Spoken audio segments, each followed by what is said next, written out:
Allora, partiamo ufficialmente con questo webinar dedicato allo squat e alle ultime evidenze scientifiche. In realtà noterete che in questo webinar ho messo sia le ultime ma anche un qualcosa di più dietro perché mi interessava esporre più argomenti.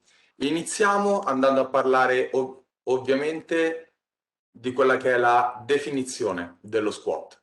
Allora, lo squat è definito spesso il re di tutti gli esercizi. È un esercizio multiarticolare a catena cinetica chiusa, che è una cosa fondamentale, ora ne parliamo. E prevede una cosciata con conseguente risalita, nel quale vengono coinvolte almeno 4 articolazioni. La cosa delle 4 articolazioni è importante, perché in genere si pensa sempre a 3 articolazioni. Uno pensa allo squat e pensa a caviglia, anche ginocchio, ma la spalla è importante tanto quanto caviglia, anche ginocchio. Perché se non ho una buona mobilità di spalle, se non riesco a fare un buon incastro, se voglio fare uno squat frontale, o se voglio fare un overhead squat, cambia totalmente. Sia se io sono in grado di farlo, ma anche dove posiziono il bilanciere. Mi cambio lo squat, non si vede, da così a così. Quindi quando parliamo di squat iniziamo a parlare non di 3 articolazioni, ma di 4. Non scordiamoci mai la spalla. Poi almeno 4. Volendo si approfondisce ancora di più. Ma abbiamo parlato di catena cinetica chiusa e cerco di andare veloce perché vi giuro potrei parlare un giorno della differenza fra catene cinetiche chiuse e aperte. Vediamo però qualche caratteristica tipica ma non necessaria per rendere una catena cinetica chiusa. Il più facile è la libertà di movimento, cioè l'estremità distale dell'arto deve essere vincolata, cioè la mano o il piede in questo caso deve essere vincolato al macchinario oppure al pavimento.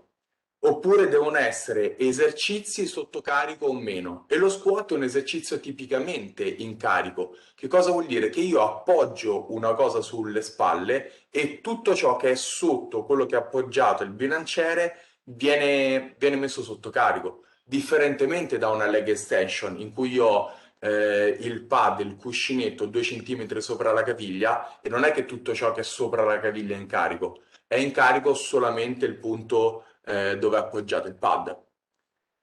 E guardate il non necessario perché per esempio le trazioni sono un esercizio a catena cinetica chiusa, ma assolutamente non sono in carico.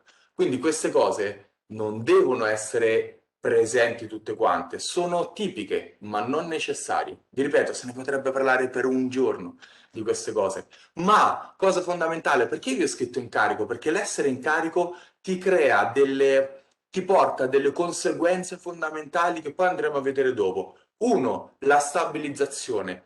La maggior parte degli esercizi a catena cinetica chiusa hanno una propria stabilizzazione interna, che è data sia dall'azione muscolare, sia dalla compressione che viene data dai pesi, sia dalla congruenza articolare che dal controllo posturale. Cioè il fatto di avere un peso che ti grava sopra fa sì che il tuo corpo sia stabilizzato senza dover aggrapparti a qualcos'altro o senza necessità di un macchinario che ti dia stabilizzazione, perché quel peso, poi dopo vedremo bene dopo, ti dà stabilità e stress meccanico subito dalle articolazioni, alte forze di compressione, perché ovviamente è una cosa che ti preme, e difficilmente possono prodursi forze di taglio. E questo che cosa vuol dire? Le forze di taglio tipo si creano all'interno della leg extension quando tu sali e scendi con la gamba sulla coscia e questo movimento va a creare delle forze di taglio sul ginocchio e lì può andare a ledere per esempio il legamento crociato anteriore. Mentre negli esercizi di carico non hai possibilità di andare a fare questo perché su una leg extension tu fai questo tipo di movimento, il ginocchio si muove, ma si muove perché è libero di muoversi. Sugli esercizi a carico, invece, essendoci un carico, il carico stabilizza l'articolazione, non dà la possibilità all'articolazione di muoversi ed elimina o la maggior parte o totalmente la possibilità di avere forza di taglio. Quindi esercizi a catena cinetica chiusa, in carico, generalmente nessuno ha poca forza di taglio, nessun problema sui legamenti. Ma essendo in carico, essendoci una forte una grande forza di compressione, può avere invece problemi ai menischi, per esempio, o all'articolazione in generale. Se magari soffri di artrosi, artrite, un carico sopra, un esercizio in generale a catena cinetica chiusa non è l'ideale. Allora, da dove nasce la paura dello squat?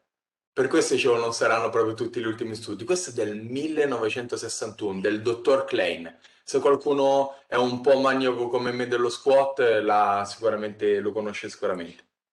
Allora, ma vediamo. Il dottor Klein inventa un suo dispositivo che dimostra, ci fa uno studio e dimostra proprio come uno squat profondo causi problemi al legamento collaterale e ai legamenti collaterali e al legamento crociato anteriore. Lo studio è questo, è dimostrato, non se ne scappa. E talmente tanto è dimostrato che l'American Medical Association, l'AMA, rilascia una dichiarazione contro lo squat profondo. Cioè l'AMA dice ragazzi non si fa squat profondo perché ti rovini le ginocchia.